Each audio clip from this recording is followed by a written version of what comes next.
Hey everybody, welcome back. Psychic Eric here. This is going to be part 2 of my Facebook Marketplace finds that I found a little over a month ago now. And I picked up the second half from 2 weeks ago now. And I'm slowly, ever so slowly, diving into it yet. Kind of absorbing everything that I pick up, of course. And I'm telling you, man, it just hits differently on vinyl than me streaming it, because I think I have a little more appreciation for at least a couple things here. And once again, kind of similar to the first pile, this is stuff that is just some of the best stuff I've ever found on the marketplace. Because oftentimes it's advertising for stuff that I find at garage sales, and I have found some things at the marketplace that way. But for a standalone kind of vinyl haul, this is a pretty unique pick, and thankfully not too far away from me. And we got to kind of know each other a little bit, so he's let me borrow a couple albums that I'm going to be sharing here today. And I don't blame him for keeping these. These are some definite keepers after I've listened to them once or twice now. So yeah, I got a couple singles, and then once again, genres kind of vary. And I actually do have a couple of these records already, but I think I'm going to pass one along to my friend who, as you guys know, well, I haven't got him here on camera yet, but we do plan to film a video together on his next visit here, and we're gonna kind of banter back and forth, just talk about whatever, because we very much connect musically, and there's gonna be some future musical projects with us in the future. So we're already cooking up some stuff. So yeah, this is everything that I picked up from that pile, and I did trade a couple things back. I traded back Teenage Head by the Flaming Groovies. I just can't get into that one, man. I know it's got a big reputation, and I actually traded it for a couple other Flamin' Groovies, the later period ones, because I kind of enjoy the more power pop stuff from them, I found out. And but yeah, these two singles, man, this is the one that I was thinking about upon returning back to this place. So this one's kind of unique. I probably should put this in a better sleeve, but the condition is pretty used, and like I said, the conditions do vary quite a bit on these, because they were very well loved and partied with back in the day, and they just kept them for all these years. So you can't expect everybody to take care of these things. But in any case, this is definitely the highlight of the pickups here. So we have a band called Up with their A-side called Free John Now, which is actually a protest song in relation to John Sinclair's drug bust for like 10 years in prison for marijuana, which is an absolutely harsh way to put someone in jail for just a little bit of pot. But the unique thing about this one is it's actually signed by Allen Ginsberg back in 1993. And why it has a signature on there, you might ask? Well, the B-side is actually a prayer for John Sinclair. And then they had the whole John Sinclair Freedom Rally on December 10th of 71. And it's with Allen's partner, Peter Orlovsky, on the B-side. And they do like a sort of prayer chant, sort of a spoken, spoken kind of word thing. But the A-side is really where this is the big highlight here, Free John Now. They had a compilation a few years ago, released this track, and I totally forgot about the band called Up. And this is basically another brother band to both MC5 and the Stooges. They just never get as much acclaim or talked about because they never really had any releases except for this back in the day. And I imagine it was probably pressed in small quantities, this 45 here. And you know, of course they played the Grande Ballroom. They were a big opening act there for the MC5, part of the whole White Panther Party. A pretty vital band. If you guys don't know about them, check this track out. It's a really hard rockin', sort of punky protest song, a Rainbow label, and yeah, it's a smoker, man. And they got some other good tracks too. I think they had maybe a single prior to this one, right in the same line as those two bands, though. Very much a proto-punk, kind of a garage rock band. So check that single out if you can. And then this other single, this is one that I picked up on. This is, I think, an original. This is Iggy and the Stooges. I'm Sick of You EP with Tight Pants, Scene of the Crime. This is on the Bomp label. This actually plays on 33 speed. It's kind of got a crude sound to it like a lot of these pressings do. And of course this was recorded around the same time as Raw Power came out. And Tight Pants is actually a demo version of Shake Appeal, would later become. And I'm Sick of You is kind of a psychedelic punk track in a lot of ways. It's got a cool sort of flangy guitar work in the intro and all the way up to the halfway point. And then they get really rocking in the midsection. And then Scene of the Crime as well. It's got some nice punky rhythm section going on. Definitely, I don't know if it would have fit well in the Raw Power record, but at least we got this a few years later. This came out in '77 originally, so it's kind of cool to pick that up. Okay, and then on to the LPs here. This is the first two I'm going to share are ones that I'm currently borrowing from the seller, and I don't blame them, man. These are a couple essentials as far as the whole spiritual jazz, you know, sort of blending into the fusion movements of the early '70s. And this is another Alice Coltrane record. This is Journey in Satchidananda. I think that's how you pronounce it. It's on the Impulse label. Obviously, this one does suffer a lot of ring wear, but thankfully the record plays really damn good. I'll get a shot of the label here for you. This is definitely one of our more sought after LPs. It's pretty nice. And obviously this one takes a lot of those, maybe it's their most Eastern influenced record. A lot of Hindu classical movements and just kind of vibing with the whole sitar, harp movements on here. The tambora, saxophone work, a lot of chimes, bells, stuff like that. Just kind of really pinpointing those avenues as far as spiritual jazz is concerned. And I've always loved Alice Coltrane. I just haven't really done the deep dive and I guess as much appreciation as far as just owning these and just taking them home, listening to them on vinyl. You get a much different perception of how these records just kind of glide along. As opposed to listening digitally, these really hit really nice. Just blissful, levitating, spiritual music. So really, really enjoyed this one. And of course, it's got Pharoah Sanders on it. And then this one, I think Dom mentioned in the comment section when I first showed the first half of the Facebook Marketplace finds. And this is The Elements with Joe Henderson, Alice Coltrane, and then you got a lot of big cast names on here. Michael White, Kenneth Nash, Charlie Hayden. And man, this is some good work. I've only listened to this once, and I listened to it as soon as I got this, so I'm a little fuzzy on it at the moment, but I do remember it just taking its time. It's a very patient record. And I remember the last track, Earth, on here has a really kind of nasty drum section going on. Kind of funky in a way, kind of a low-key funk thing going on. But you got fire, air, water, and earth for the 4 tracks on here, and this just really smokes. And it's a promotional copy, as you see.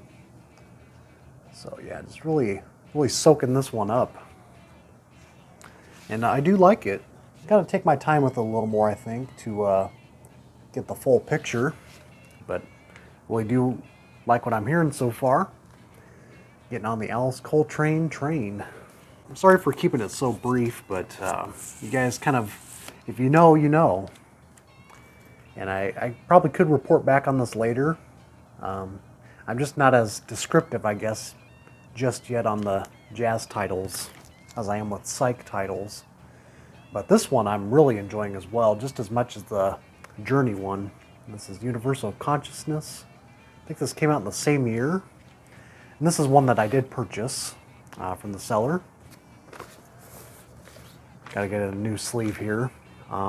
They're definitely all in old sleeves yet, but they cleaned up pretty well. These were pretty well taken care of. I think they really had an appreciation for these.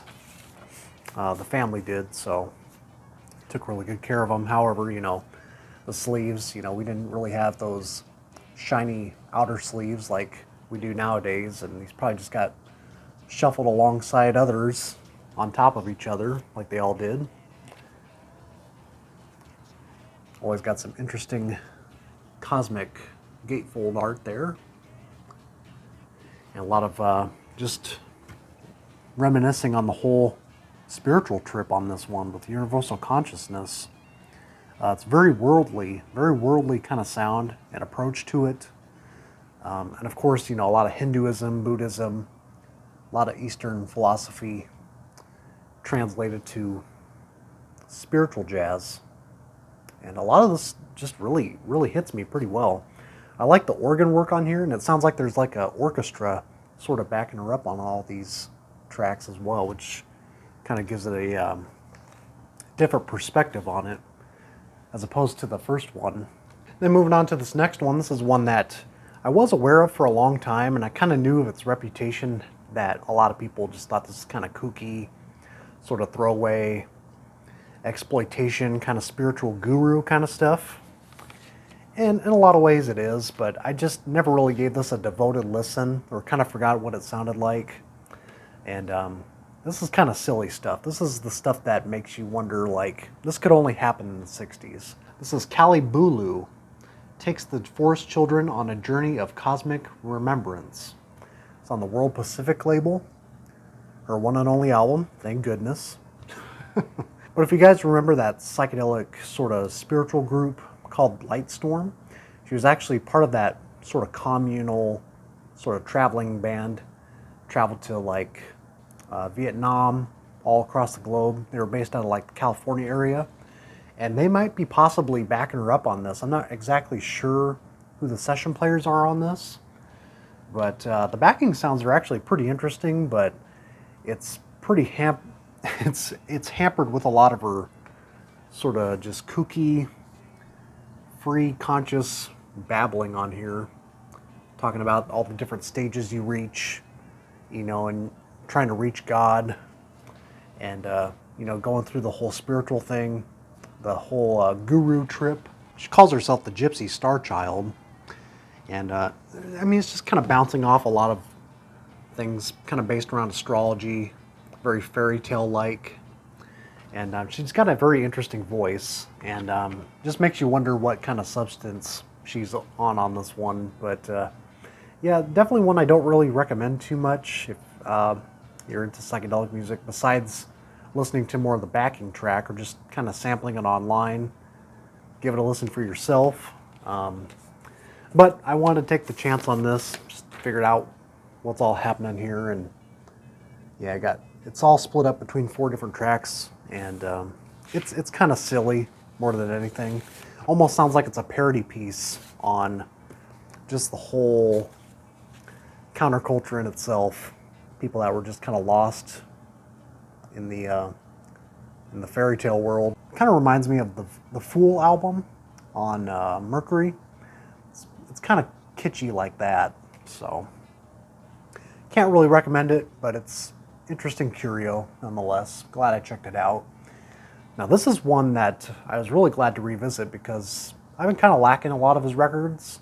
I just have Happy Sad, but this is one I wanted to track down eventually. And this is his first on the Straight label. And this is Tim Buckley, Blue Afternoon.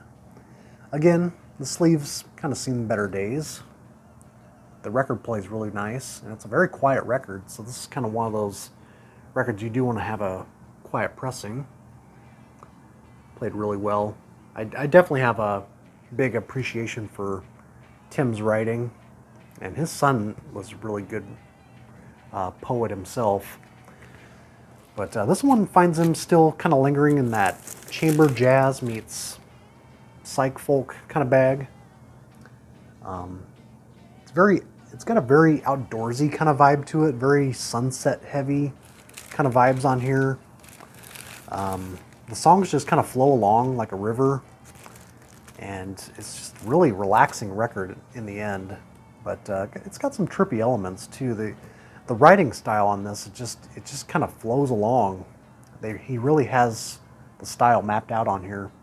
tracks like Chase the Blues Away. It's got really cool sort of electric, kind of a subdued electric guitar in the background. I Must Have Been Blind. It's got some interesting percussive moments on there. Those are the two big takeaways for me, but yeah, this was a nice surprise upon revisiting this. Really do like some Tim Buckley. His big one, Star Sailor, I've always had a difficult time with that one. I gotta revisit all those sort of later period, the ones after this one. Kind of have to revisit again. Now this is one where earlier this year I shared a copy of this. This is probably one of the bigger items from this whole Facebook haul as well. Nirvana, another copy of Simon Simulpath. Definitely not as nice as the one I picked up earlier, but still, you just never see these, right? But I think it'll play pretty well. It's got some marks on it. I actually had this cleaned up at the shop. And, looks pretty good there, but once you look in the light bulb, you can see some markings, but they don't affect playback. It's played pretty well.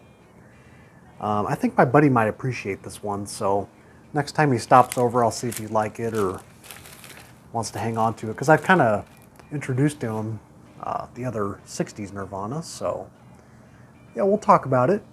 And I guess this is the one that keeps popping up locally. I never see their other stuff. Yeah, it's kind of nice when they pop up.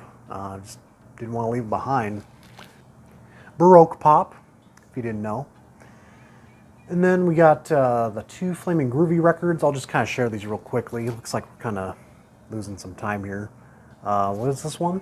Shake Some Action. I couldn't really tell you the tracks that stood out to me, but I do remember liking a few tracks on here. Nice jangly sound on here. And I remember they do some cover songs too. Some of them were kind of interesting. I think they did one where it was like Painted Black. I don't know which record that was on, but it was that one. Jumping in the Night. This one had some good power pop. I don't see Painted Black on this one. I think it's First Plane Home was the track. Anyways, some Flaming Groovies for you. This is also one that I do own, but I think this is going to replace my old copy, actually. This is Road. And this is a Rare Earth copy, printed through Ampex. And once again, it's a Canadian copy. A lot of them are Canadian copies because his family, or his mom grew up around that region, so she was able to acquire a lot of these back in the day. It's on the Tamla Motown label, which is through Ampex and Rare Earth associated. So yeah, I think it's going to replace my Natural Resources copy. But if you guys don't know Road, this album really smokes, obviously. It's definitely an essential hard rock Road. This is a smoker, man. Good stuff. And then, kind of expanding my horizons on this band, Roxy Music.